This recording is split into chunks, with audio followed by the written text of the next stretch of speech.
Hi everyone! Update! So finally, nakuha ko na ang aking SIN or Social Insurance Number.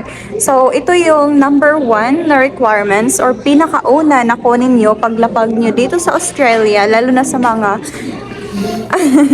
di paglapag dito sa Canada, lalo na sa mga open work permit or kahit sa mga student, kasi ito yung number 1 na requirements pag magtatrabaho na tayo dito.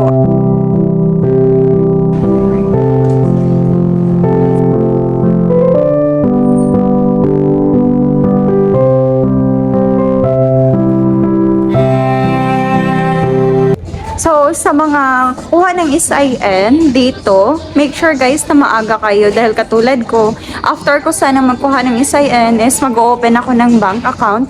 But unfortunately, di ba 4 PM na? So, alanganin na sa oras dahil mga 5 PM magko-close na yung mga bangko. So, ngayon, I decided na mag-grocery na lang ako and tomorrow, I will continue my process.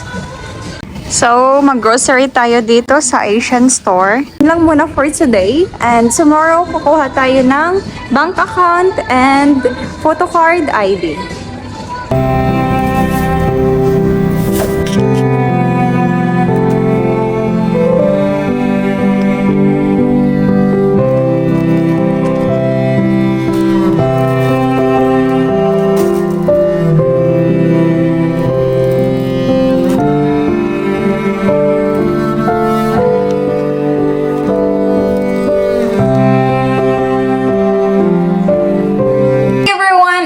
Nandito na ako sa bahay and gusto ko lang sabihin na ang requirements pag magkukuha kayo ng SIN dito sa Canada is your work permit or your study permit and your passport. Yung dalawa lang yan. So actually guys, sobrang dali lang kumuha ng SIN number dito sa Canada kasi yung officer lang magpa-process nun. So, hintayin mo lang siya. Then, after that, you're good to go. Okay na. Ang problema lang talaga is mataas ang pila dahil maraming tao. Pero for me, depende din siguro yan sa lugar kung saan kayo kukuha. Dahil sa lugar ko or kung sa place na kinuhaan ko kanina is maraming tao. Kaya, mataas ang pila and hindi ko in-expect yun. And syempre, bago pa ako dito. So, yun. Kailangan agahan nyo talaga lalo na kung may lakad kayo kasi para hindi masayang yung oras nyo. So here, nag-set ako ng appointment para sa aking photocard kasi kailangan pala ng appointment before pumunta doon. So i-open nyo lang ang website nila. So, look. Umulan guys and hindi nagdala ng payong atin nyo kaya nabasa. Yeah. So now, papunta na tayo sa bank and waiting na lang sa bus.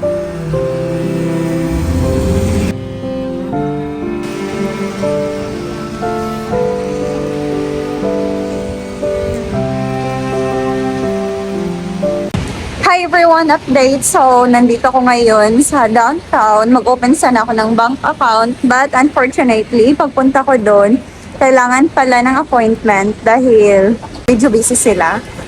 So yun, nung pagpunta ko doon, inassess lang ako na mag-set ng appointment ng staff. For today, wala tayong nagawa. Hindi ako naka-open ng photocard and bank kasi kailangan ng mga appointment yung dalawa.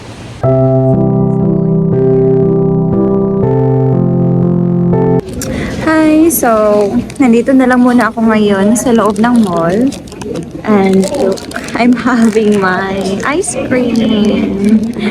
So, yeah. So, since hindi natuloy lahat ng mga lakad natin ngayon dahil may mga appointment pala, I'm just gonna enjoying myself with KitKat.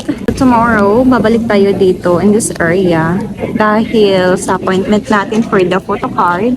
And then, next week, this coming Monday, babalik na naman tayo para sa ating bank account. So, cheers!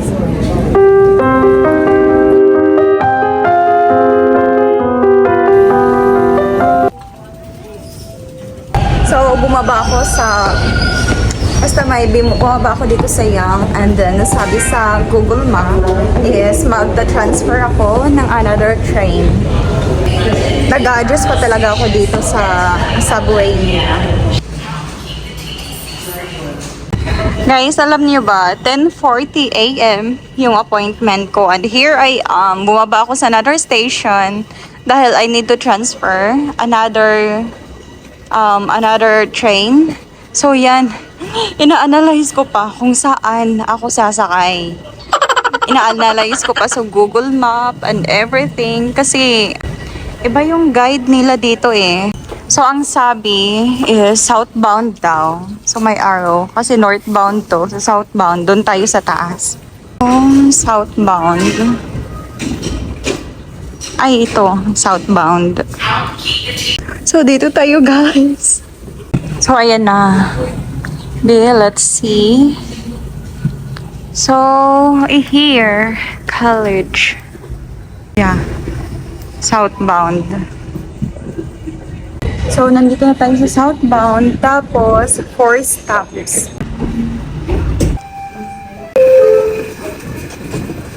Guys, update. So, tama yung sinakyan natin. Pero, late na din sa appointment. Pero okay lang.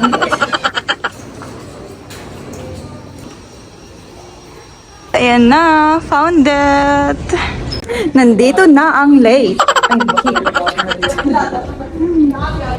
Ready na, mag-appointment ang late. So, it's here na guys. Yeah, Rhea. Yeah, medyo maraming tao. Pero buti na lang may appointment tayo. Update, tapos na ako. And yeah, sobrang bilis lang guys. As in. So, natatawa lang ako nung nagpicture na kasi hindi ko siya narinig. Hindi kasi ako naka-eyeglass. Binaba ko yung eyeglass ko. Tapos, pag hindi ako maka-eyeglass, hindi ako masyado makarinig. Tapos, nag-i-smile ako sa camera. Nagagano. Tapos, sabi niya pala. Tapos, yun, sinabihan niya ako na no smiling. Tapos, nung sinabihan niya ako na no smiling, mas natatawa tuloy ako. Tapos, sabi ko na, wait, I just wanna laugh. Oh my gosh, mas natatawa tuloy ako nung sinabihan ako na no smiling. Ano ba yan? Pero yun, sobrang bilis lang dahil may appointment. So yun, tapos na.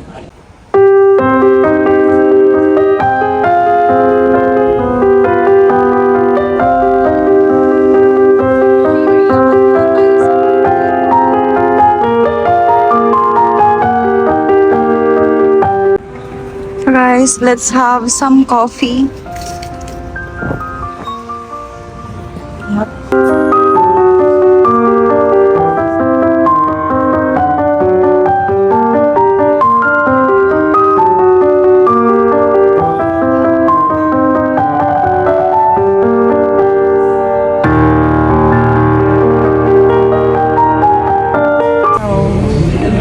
Have my coffee here upstairs, and look, I'm gonna show you guys my view. Ang cute, no? So yun, may work muna akong gagawin and may kailangan akong isubmit through email, and after that aalis tayo, bababa na naman ako and maglakad-lakad sa city, and yeah, yun. Ang sarap nito.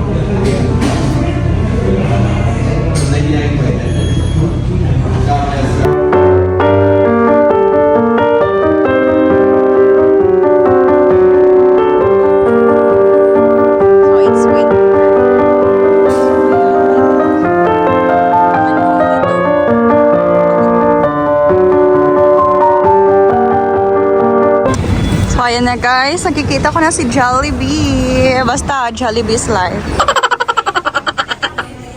My order is here and yeah, hindi pa naubos ang aking hot choco. And ang init, iinitan ako.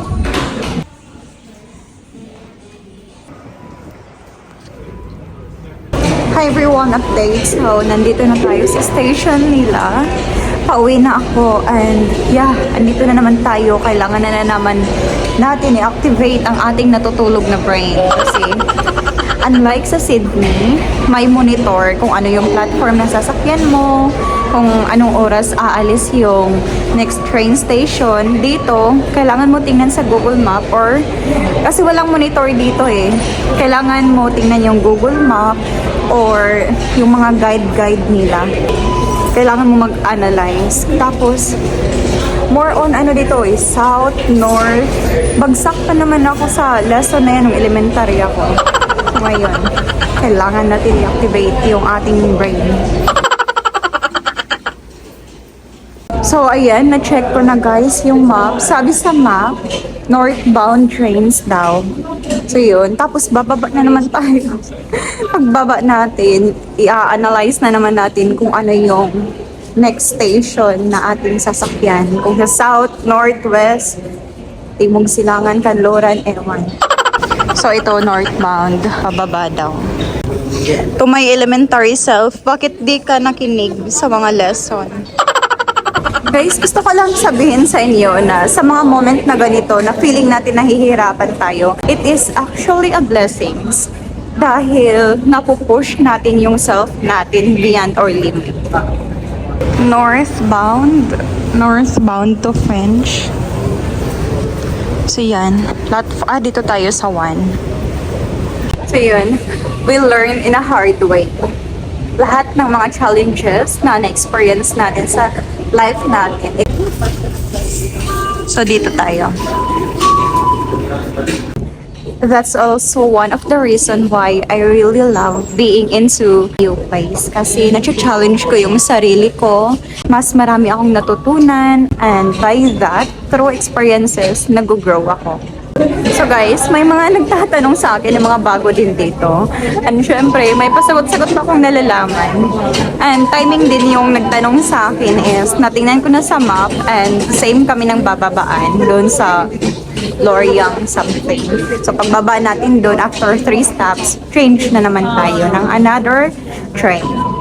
So yun, don't let your fear stops you from reaching your dream. Because being afraid is really part of it. It's part of the journey.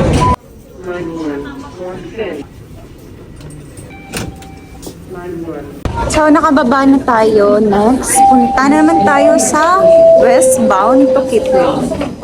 Saan na naman yan? Okay guys, tulungan niyo ako mag-analyze. S-bound and westbound. So doon daw. S-bound. So doon daw ang westbound. We're going to westbound. Bound to Kipling. So ayan guys, westbound. Dito tayo baba. Oh, ang galing niya. So here guys, since walang monitor dito, ito yung titingnan natin para ma-make sure na sakto yung ating sinakyan. So hanapin natin yung ating babaan. So baba tayo dito sa Kiel. So tama. So actually, yung pag-understand sa map, pagpunta ko dito sa Canada is, hindi na siya as in ganun kahirap sa part ko dahil nasanay na ako niyan sa Australia pa lang. Sa aking 1 year and 3 months na pagstay doon, medyo nasanay na ako mag-analyze ng map, kung saan, anong sasakyan, saan liliko, and everything. So, hindi na siya like new sa akin. Ganon.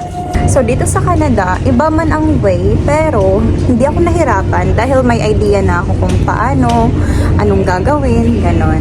Ina-analyze ko na lang kung ano yung next step. So, yun lang.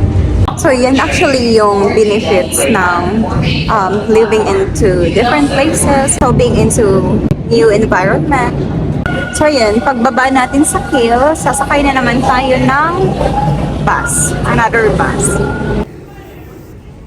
Next ay sasakay na naman tayo ng bus. Hi everyone! Update! I'm home. So, I realized na sobrang taas na ang vlog na to. So, I decided na ikakat ko na lang muna siya hanggang dito. And yung pag-o-open ko ng bank account, isi-separate ko na lang. So, hanggang dito na lang muna kasi sobrang taas na talaga niya. And bye guys! Thank you so much for watching!